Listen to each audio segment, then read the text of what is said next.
Hello from Mindset Daily, wishing you a day full of health, peace, and happiness. Thank you for watching the Mindset Daily channel. Don't forget to like and subscribe to support us. Thank you so much.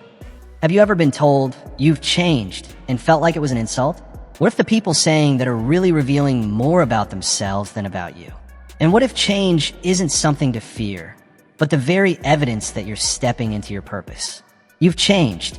It's a phrase often laced with criticism, whispered behind your back, or tossed at you like an accusation. Jealous people say it like it's a curse, as if personal growth is something to hide. But let's call it what it truly is. They're not pointing out your flaws, they're admitting their discomfort. Deep down, what they're really saying is this: you're no longer the person I could control. And that unsettles them. You see, change threatens the ones who benefited from your insecurity, your doubt, and your need for validation. When you begin to rise, to dream bigger, and to walk in confidence, it shakes their illusion of power. What they fear most isn't losing you. It's losing access to the version of you that stayed small to keep them comfortable. The truth is, change is not a mistake. It's a divine calling. When God calls you forward, He doesn't consult your circle for approval. He doesn't ask your friends, your family, or your critics for permission. He simply says, "Follow me." And when you do, people will notice. They'll say, "You've changed." And they're right. You have, because you were meant to. Some people only love the version of you that constantly questioned your own worth. The one who shrank herself to fit into their narrow expectations. They felt needed when you felt unsure. But when you begin to grow, when you speak with clarity, walk with purpose, and stop looking for their approval, you disrupt their comfort zone. Suddenly, they don't know how to define you anymore. You no longer fit the box they built for you. And that unsettles them. Not because you're doing anything wrong, but because your growth reveals their stagnation. Your forward movement shines a light on their indecision. Your direction exposes their distraction. But remember this: God never designed you to stay the same. You weren't created to remain trapped in yesterday's mindset. He didn't breathe life into you just so you could survive in a safe, predictable life. You were made to evolve, to rise, and to reflect His purpose in everything you do. Growth doesn't always look beautiful to everyone watching. In fact, it often feels like betrayal to those who once thrived off your brokenness. Yes, they'll say it again: you've changed. But that's not something to grieve, it's something to celebrate. That phrase is not a wound, it's a witness. It's visible proof that transformation is actively unfolding in your life. The process is working, even when it rattles the comfort of others. Isn't it ironic that the very people who now criticize your growth are the same ones who once prayed for your breakthrough? They asked God to strengthen you, to open doors for you, to bless you. But what they didn't expect, what they couldn't prepare for, was the cost that came with the answer to those prayers. They didn't know that strength would cause you to grow quiet in the very rooms where you once begged for attention. They never imagined that elevation would require separation, or that favor might place you in spaces they can't follow. And now that your blessing has arrived, their hearts aren't quite ready for what that blessing looks like. Sometimes the people who say you've changed are the ones who never intended to grow alongside you. They were content when you were stuck, when you were silent, when you played by the rules that kept you small. But when the Spirit of God starts to stir something new in your life, you can't keep walking in circles just to please others. You're called to break patterns, disrupt comfort zones, and step out in faith. Yes, even if it means leaving the boat behind. Let me speak this truth into your heart. Don't you dare shrink to keep someone else comfortable. Don't apologize for your growth. Don't justify your healing. Don't minimize your calling to make room for someone else's insecurity. You're not responsible for managing how your obedience makes others feel uneasy. Your only responsibility is to answer the call that God has placed on your life. So when they say, "You've changed," take it as confirmation, not criticism. It means you're not who you were, and you're no longer staying in places where you don't belong. It means the things that once distracted you no longer hold power over you. The old version of you, the one they knew, the one that doubted, the one that depended on approval, is no longer available. A new version is emerging, one shaped by purpose, molded by grace, and still under divine construction. Yes, you've changed, and if you're walking closely with God, You're supposed to. Because real faith doesn't sit still. Real purpose doesn't settle. Real growth always requires motion. And those who are truly for you, they won't just observe your transformation from a distance. They'll celebrate it up close. But those who only knew you in your weakness, who only stayed while you were silent, who only showed up when you were leaning, they may not understand this version of you. And that's okay, because you're not living for their understanding. You're living for your calling. They'll say it like a warning. You've changed, as if it's something shameful, something dangerous. But you don't need to defend yourself. Just smile, because deep down, you know the truth. You had to change. Staying where they wanted you would have kept you second-guessing your worth. Remaining in their comfort zone would have kept you walking in circles, hearing noise, but mistaking it for progress. Can you imagine how many more years you might have lost just trying to keep the peace? But God had more for you. And when He declares increase over your life, He doesn't consult small minds or insecure hearts before moving. That phrase, "you've changed," it's often spoken by those who can't comprehend the transformation that obedience brings. It's what people say when they don't want to acknowledge the tears you shed behind closed doors, the silent sacrifices you made, or the prayers you whispered when no one else was around. It's easier for them to dismiss your progress than to face the reality of your perseverance. Because your growth shakes the ground beneath their excuses. Your healing challenges their complacency. And your breakthrough? It disrupts the comfort of those who stay behind. Let's get something clear. You didn't stumble into a better season by chance. You didn't wake up lucky. You were faithful. And people who never witnessed your process will always misjudge your progress. They didn't see the seeds you planted when no one clapped. They didn't see you up late, showing up, pressing forward when others quit.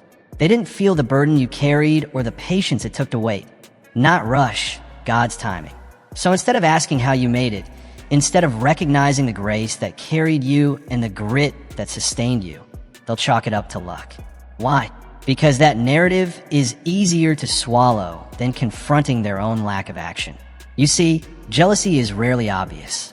It doesn't wear a name tag. It hides in backhanded compliments.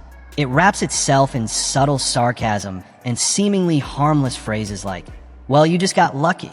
But let's be real. Favor isn't luck. Grace isn't some random windfall. And breakthrough never falls into the laps of those who aren't willing to labor. Maybe you didn't have a perfect plan. Maybe you didn't have all the credentials. But what you had was a surrender heart. You had obedience. You had the guts to say yes when others stayed silent. You had the courage to move when God whispered go. And that's not luck. That's the reward of walking in faith when the path was unclear. Luck is a word people use when they want your results without your refinement. They want your platform without the process. They admire the crown, but forget the cost of the cross. So when they see you rising in ways they never imagined, they don't celebrate. You become their discomfort. And to make peace with their own lack of movement, they call your victory luck. But let me say this clearly to every soul who's ever been discredited, overlooked, or dismissed by someone else's jealousy. You didn't stumble into your blessing like it was some kind of accident. You were being prepared for it, even when it didn't feel like it. Think back. How many days did you feel like giving up? How many moments did you wonder if your faith was in vain? And yet you still showed up. You kept moving forward. You stayed faithful when no one else was watching. Even when the results weren't immediate, you didn't quit. Even when the enemy whispered doubts and lies into your soul, you held tightly to what was true. That is not luck. That's the unmistakable evidence of a God who honors perseverance, who rewards consistency, and who never forgets the quiet obedience of his children. And here's the irony. Those who now say you got lucky are often the same people who stood silent when you were suffering. They saw you in seasons of lack and said nothing. They distanced themselves when you had nothing to give. They questioned your dreams when they felt too big. They doubted you in your waiting, in your wilderness, in your weariness. But now that your prayers are unfolding into reality, now that something beautiful has finally bloomed from the soil of your struggle, they want to downplay it. Suddenly, it just happened for you. Let's be clear. There's a world of difference between being lucky and being led. Luck is a word the world uses to explain what it can't understand. But being led? That's the work of the Lord's hand. And when God is the one guiding your steps, no person, no critic, no force of darkness can claim the credit. That's why jealousy festers, because what he's done in your life can't be explained, can't be traced, and certainly can't be duplicated. They can't imitate favor. All they can do is sit back and watch it unfold. But don't you dare let someone else's bitterness cause you to doubt your own blessing. Don't let their dismissive comments or sideways glances make you feel undeserving of what God has already declared as yours. They didn't see the cost. They didn't witness the weight you carried. They weren't there for the fire you walked through, or the grace that kept you from being consumed by it. No, this isn't luck. This is purpose. This is divine alignment. Sometimes people will call you lucky because they never expected someone like you to rise. You didn't come from a powerful family. You didn't have elite connections. You didn't walk their path or speak their polished language. You didn't look the part, and still, God chose you. He lifted you from overlooked to overqualified, not because of chance, but because of calling. So let them talk. Let them speculate. You don't owe anyone an explanation for what God has orchestrated. Let them call it luck if that helps them sleep at night. Let them reduce your journey to coincidence if it soothes their ego. But deep down, you know the truth. You remember every tear you cried while still choosing to move forward. You remember the doors that slammed shut, one after another, before even a single one cracked open. You remember the deafening silence of waiting, the gut-wrenching moments where it felt like everything inside you was shouting, "Give up." And yet, somehow, you kept believing. That's not luck. That's the hand of the Lord. It was God who saw you when the world looked the other way. God who whispered hope into your heart when others dismissed your potential. He didn't just see your brokenness, he covered it. He didn't just notice your weakness, he poured strength into it. That kind of faithfulness, that kind of redemption doesn't come from chance. It comes from divine favor. And when God moves in your life, it rarely makes sense to the people watching from the sidelines. So don't waste your breath trying to convince those who already made up their minds about you. You don't owe them an explanation. And you certainly don't need to defend your process to those who only want to discredit your outcome. Just smile, nod, let them believe whatever they need to believe. Because deep down, you know exactly how you got here. It wasn't luck. It was God, start to finish. You've heard it before, haven't you? That familiar phrase, tossed out in a passive voice, but weighted with quiet resentment. Must be nice. On the surface, it sounds like a simple comment. But underneath, it's laced with envy. It's what people say when they see the peace in your eyes, the blessings in your life, and feel an ache they don't quite know how to admit. Instead of celebrating you, they sigh with subtle bitterness, as if somehow it should have been them instead of you. But here's the truth. When someone says, "Must be nice," they're not really talking about your life. They're exposing their heart. They're confessing their own limitations, their fear of doing the hard work, of stepping out in faith, of staying consistent when it's inconvenient. What they're really saying is, "I want what you have, but I'm not willing to go through what you went through to get it." It's never about your journey. It's about their reluctance to take their own. Because the people who say that, they're often stuck in comfort zones they refuse to leave. They'd rather spend their energy commenting on what you've received than taking the steps required to build something themselves. They see the outcome, the nice house, the business success, the peace in your soul, but they didn't see the grind. They missed the nights you lay awake wrestling with doubt. They weren't there when you sacrificed time, energy, relationships, and comfort just to keep going. They didn't see the seasons where nothing seemed to move, but you remained faithful anyway. They never saw the years you spent in the dark, trying to figure things out when nothing seemed clear. They didn't witness the nights you wrestled with decisions, the mornings you got up with tired eyes but a determined heart. All they see now is the result, the highlight reel, the polished version, the nice. And so they envy it, never pausing to consider the price you paid to get here. That simple phrase, "must be nice," is often spoken from a place of comparison. But comparison is a trap. It creeps in quietly and convinces people that your gain means their loss. That somehow your progress diminishes their worth. That your blessing took up space that could have been theirs. But nothing could be further from the truth. Just because you're winning doesn't mean someone else has to lose. God's provision doesn't run out. His blessings aren't on back order. His grace doesn't shrink when it's shared. Think of it like sunlight. It can shine on everyone without losing strength. His favor is not a limited pie with only so many slices. It's overflowing, abundant, limitless.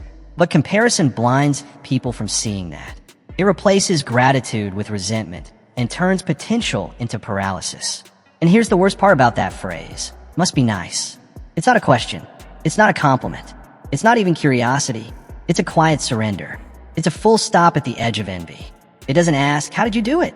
It doesn't wonder, what can I learn from this? It doesn't want to grow. It simply assumes that what you have is out of reach and not worth the effort. The truth? Most people who say those words have been given the same 24 hours you have. They've had moments of opportunity, chances to grow, doors they could have walked through, but they didn't. They hesitated. They made excuses. They chose comfort over calling.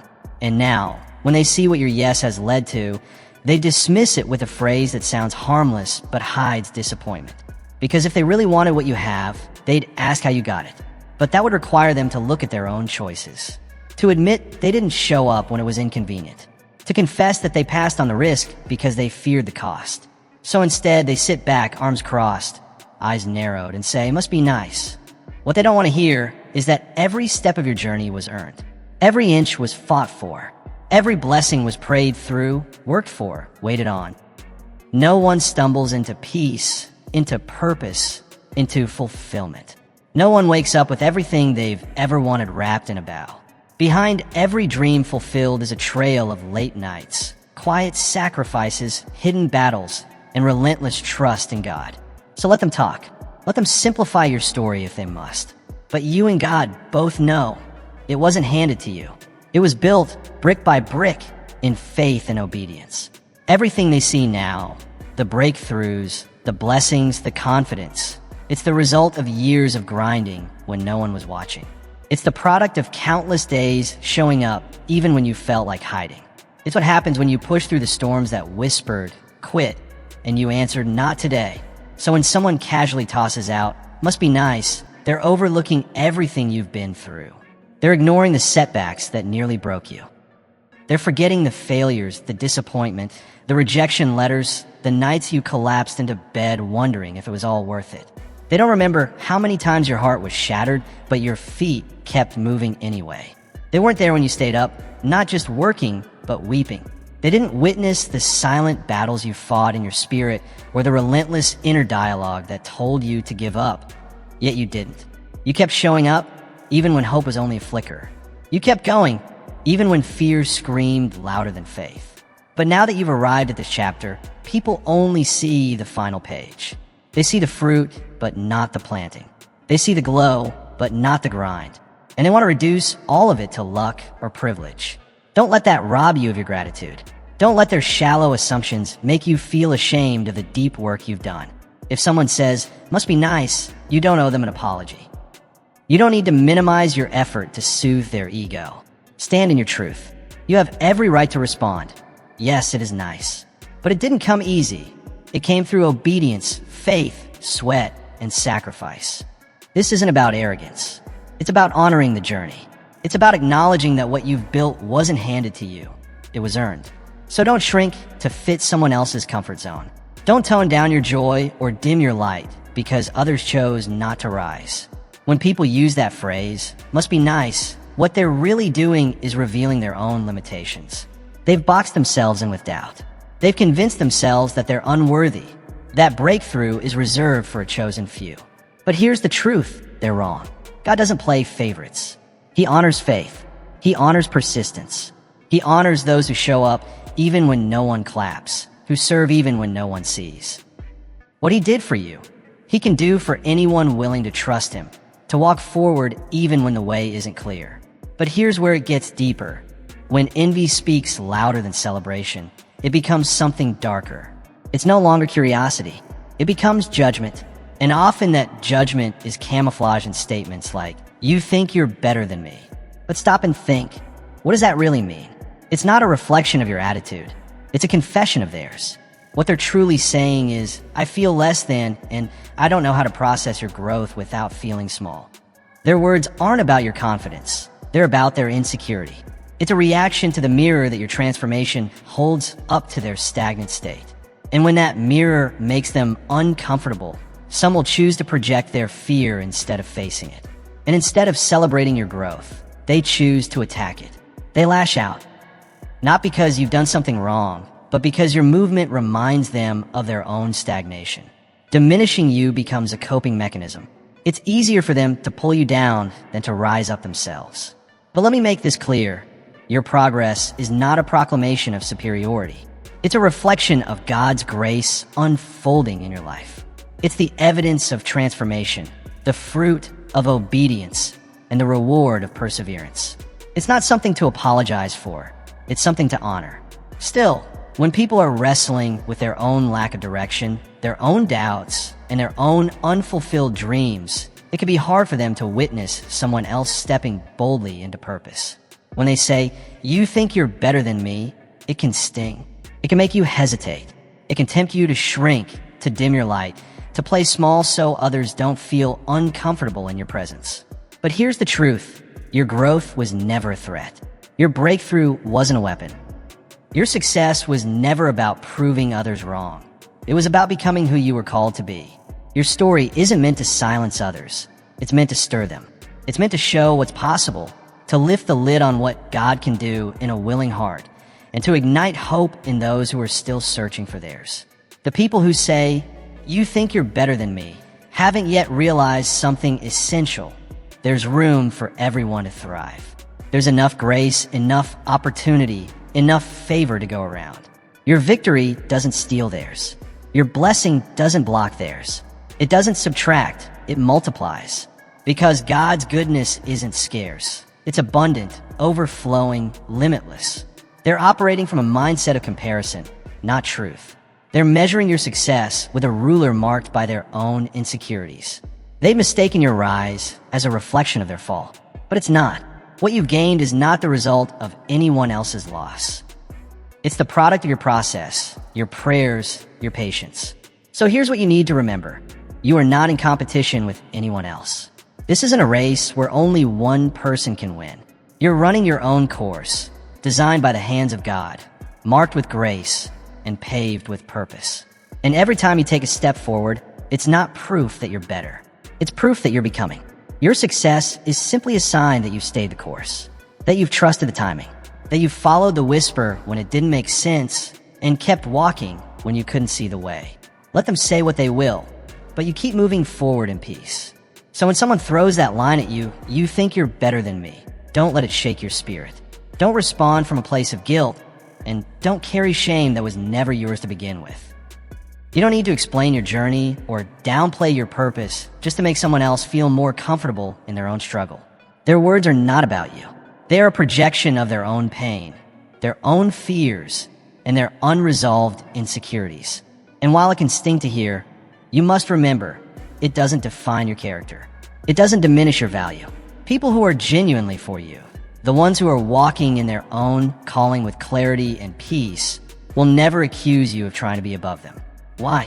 Because secure people celebrate others. They know there's more than enough space at the table of success. They cheer when you win because they're confident in their own race. If you're not getting that kind of support from someone, don't take it to heart. Don't let it attach itself to your identity. Don't internalize their judgment. Don't allow their jealousy to pollute your perspective or cloud your vision. You are who God says you are. That truth doesn't change just because someone else feels threatened by it. The key here is remembering that your light doesn't dim someone else's. In fact, when you lift others up, when you pour into those around you, when you extend grace instead of shrinking back, you grow even more. The more you give, the more room you make for divine favor to flow through you. When you walk boldly in your purpose, you aren't stealing someone else's opportunity. You're making more room for others to rise, too. In God's economy, blessings multiply. The more you're elevated, the more you can help others see what's possible for them. You don't have to shrink in order for someone else to feel tall. In the kingdom of God, your elevation creates elevation for others. So when someone accuses you of thinking you're better than them, try to see it for what it is. It's not an attack against your soul. It's a mirror reflecting their own struggle with worth. They may feel unseen or unheard, and your progress reminds them of what they've yet to become.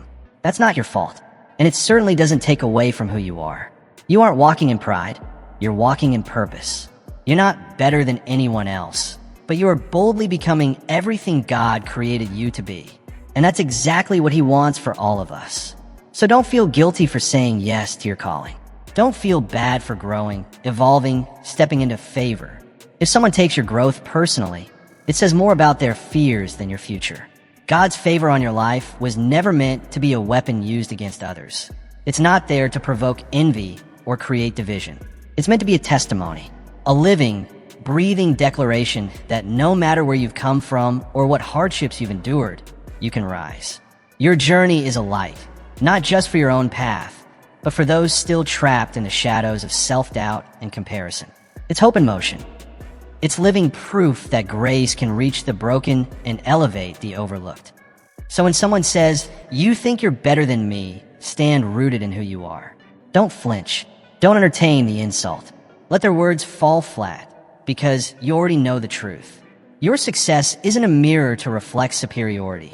It's a reflection of obedience, growth, and the grace of God at work in your life. You're not racing against anyone else. You're simply becoming the best version of who God created you to be. And that is the only comparison that truly matters.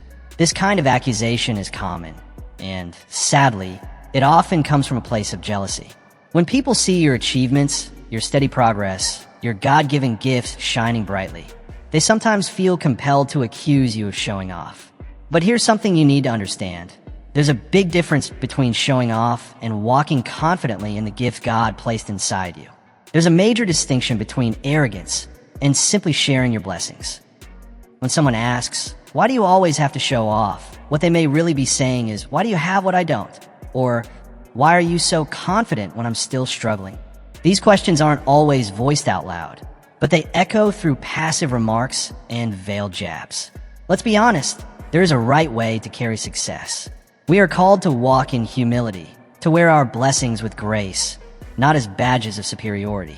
We should never use favor as a pedestal or treat others as if they're beneath us. But still, even when you do everything right, even when you're humble and grounded, jealousy can twist perception. The person who accuses you of showing off doesn't always see the heart behind what you're doing. They don't see the long nights, the silent prayers, the tears shed behind closed doors. They don't know about the moments when you nearly gave up. They weren't there for the sacrifices you made, the self-discipline you held onto, or the quiet faith that kept you going. All they see now is the fruit, the outcome, and they assume it came easy or that you're flaunting it. So when someone asks, "Why do you always have to show off?" remember, what they're really expressing is discomfort with your growth. Their reaction isn't always about you. Often, it's about how your progress exposes their pain or their own reluctance to step into purpose. They look at your success and, deep down, they feel like it somehow steals from their own potential, as if your progress automatically means less room for theirs. Instead of being inspired by the way you're walking confidently in your God-given purpose, they become consumed by the weight of their own inadequacy. They see you moving forward and misinterpret it as you rubbing it in, when in truth, you're just showing up. You're simply living the life God has called you to live and walking in the blessings He's poured into your hands. But here's the truth you need to hold on to. You don't owe anyone an apology for what God has given you. You're not responsible for someone else's reaction to your breakthrough. You're not called to shrink so others feel taller. You don't need to dim your light just because someone else hasn't yet found theirs. God placed purpose in you, not to be hidden, not to be quieted, but to shine. He gave you talents, vision, and favor for a reason. And when you use them, when you live boldly, when you impact others, when you step into what He designed you for, that's not showing off. That's obedience. That's the fullness of walking out your divine assignment. And make no mistake, with every blessing comes a responsibility. With every answered prayer, there's a call to stewardship. We're not just recipients of grace, we're carriers of it. And that means we're called to handle our blessings with humility, wisdom, and compassion. Yes, success can be celebrated, but never weaponized. We're never called to belittle, to boast, or to make anyone else feel small. Elevation should never come with ego. But here's where we often get it twisted. Humility doesn't mean hiding. God didn't light a fire in you for you to keep it covered. You weren't called to be invisible just because your visibility makes someone else uncomfortable. There's a balance, yes, a way to walk in your purpose without arrogance, and a way to carry your victory without pride. But don't let someone else's insecurity force you into silence. Because at the end of the day, it's not even about you. It never was. Your success is not a reflection of your own greatness. It's a reflection of God's goodness. When He blesses you, it's not just for your benefit. It's a testimony. It's meant to reveal His glory through your life. So let them talk. Let them misunderstand. Your light was never meant to be hidden. It was meant to point back to the source. It's all for His glory. When your light shines, it isn't meant to spotlight your own achievements. It's meant to point others toward the goodness, power, and faithfulness of God. Every step you take in alignment with His purpose becomes a living, breathing testimony of His grace. So when someone accuses you of showing off, pause and remind yourself, you're not flaunting anything. You're simply walking in the divine favor, strength, and calling God placed over your life. You're honoring the assignment, not drawing attention to self, but reflecting His glory. And if someone else can't handle that, that's their burden to carry, not yours. You weren't created to shrink every time someone else feels uncomfortable with your growth. Often, when people accuse you of showing off, it's coming from a place of comparison that has slowly turned into quiet resentment. They look at your peace, your joy, the fruit of your hard work, and instead of seeing inspiration, they feel like they've been left behind. But let's get one thing clear. There is no scarcity in God's kingdom. His goodness is not rationed. What He has for you doesn't diminish what He has for anyone else. Your breakthrough doesn't take away their chance for one. Your success doesn't limit their opportunity. We each have a path carved out by divine design. And when we stay in our lane, walking boldly in purpose, we naturally radiate light. The problem isn't that you're shining too brightly. It's that they haven't yet discovered their own source of light. And yes, it's hard sometimes. When someone throws that accusation, why do you always have to show off? It can sting. It can make you second-guess yourself. You may even feel tempted to tone it down, to dim your excitement, just to keep the peace. But remember, their words reflect their heart, not yours. They're wrestling with their own feelings of inadequacy, and projecting it onto you makes them feel safer. But that's not your load to carry. Your calling is to walk in purpose with humility, to use what you've been given to bless, to serve, and to glorify God, not to explain away your blessing to make others feel more comfortable. So don't shrink. Don't step back. Don't apologize for progress you've worked, prayed, and cried for. Keep walking boldly. Keep showing up with grace. Keep sharing your gifts freely. Let your light shine, not because you need applause, but because the world needs more light. And if someone struggles with that, respond with love. Pray for them. Understand that their battle isn't really with you. It's with the bitterness they haven't surrendered. There is absolutely no reason to apologize for walking confidently in the blessings God has poured into your life. You don't owe anyone an explanation for using the gifts He's given you to impact the world. You weren't called to blend in or to hide. God didn't bless you so you could dim your light to make others feel more comfortable in their shadow. He blessed you to shine, and in shining, you inspire others to believe that they, too, can step into the fullness of their calling. So don't allow anyone to make you feel guilty for being a reflection of what faithfulness can produce. Don't let anyone diminish your light simply because they haven't discovered their own. You see, when jealousy is left unchecked, when it festers long enough, it can turn into bitterness. And out of that bitterness comes sharp, cutting words meant to make you question yourself. Why do you always act so perfect? It's not just a comment, it's a dig. A subtle accusation that you're pretending to be someone you're not. But what they're really reacting to isn't a performance, it's your peace. It's your ability to carry joy, grace, and strength, even when life isn't perfect.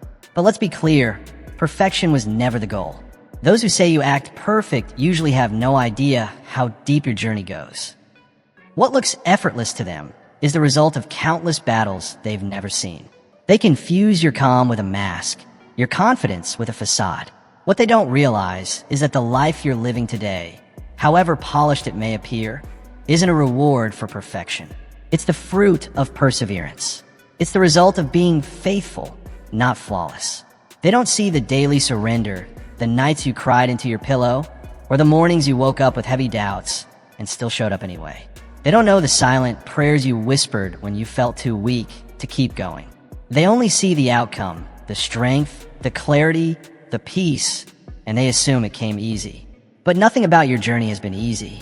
So when someone says, "Why do you always act so perfect?" what they're really doing is projecting their own discomfort. They haven't yet learned how to embrace their own brokenness, so your healing feels like a mirror to their pain. But don't let their confusion cause you to question your transformation. You haven't arrived because you're perfect. You've simply chosen to let God perfect you, little by little, day by day.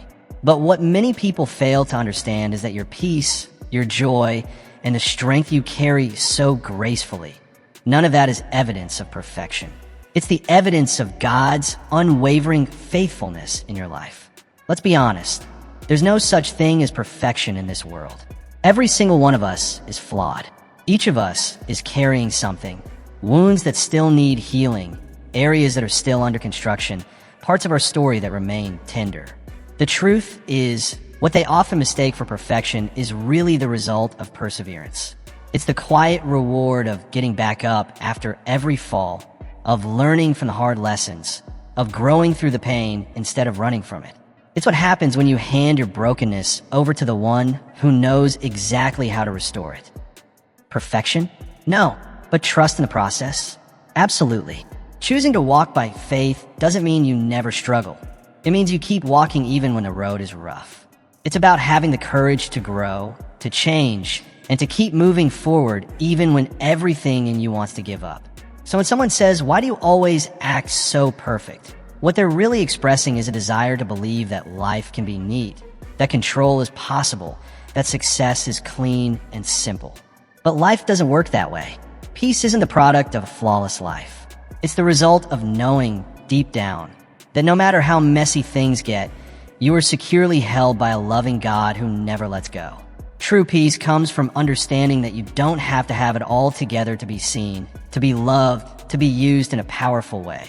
So when someone accuses you of acting perfect, recognize that it has less to do with you and more to do with what they're still wrestling with. They may be struggling to accept their own imperfections, believing that your calm must mean you've somehow escaped the chaos they live in. But what they're missing is the grace that holds you steady, the same grace that's available to them. Because the truth is, you haven't escaped the storms. You just learned who anchors you through them. What they often fail to realize is that the peace you carry doesn't come from a flawless life or from pretending everything is always okay. It comes from placing your trust in the one who is perfect. It comes from deeply knowing that, despite our flaws and shortcomings, God is still working in us, shaping us, refining us, and slowly molding us to reflect more of Him with each passing day. And that's the most powerful truth of all. You're not perfect. I'm not perfect. None of us are. But the beauty of the gospel is that God never demanded perfection from us. He simply invites us into relationship. Our cracks and scars don't push us away from His purpose. In fact, they're the very places where His grace flows the deepest. It's in our weakness that His strength is revealed. That's where the real miracle happens. Not in always getting it right, but in surrendering our will and trusting His. So when someone throws that line at you, "Why do you always act so perfect?" don't take it to heart. Don't shrink under their words or start questioning the peace you've fought so hard to build. The calm they see in you isn't a performance. It's the result of trust. It's the evidence of a soul that has been through storms and still chose to rest in God's hands. You don't need to apologize for your joy, for your confidence, or for the peace that anchors you. That peace is a living testimony to the goodness of God. It's not about your strength. It's about the God who carries you through. No, you may never reach perfection on this side of heaven, but you can walk in faithfulness. You can live with quiet courage, and you can allow His light to shine through your imperfect, beautiful life. So the next time someone says, "Why do you always act so perfect?" remind yourself, it was never about perfection. It's always been about grace. It's about showing up every day with a willing heart, trusting God in every high and low, and allowing His strength to shine through even your weakest moments. You're not perfect, but the God who walks with you is, And in Him, that's more than enough. Wishing you peace, strength, and unshakable joy in every season of life. And don't forget to subscribe to my channel, Mindset Daily, for more encouragement and wisdom each week.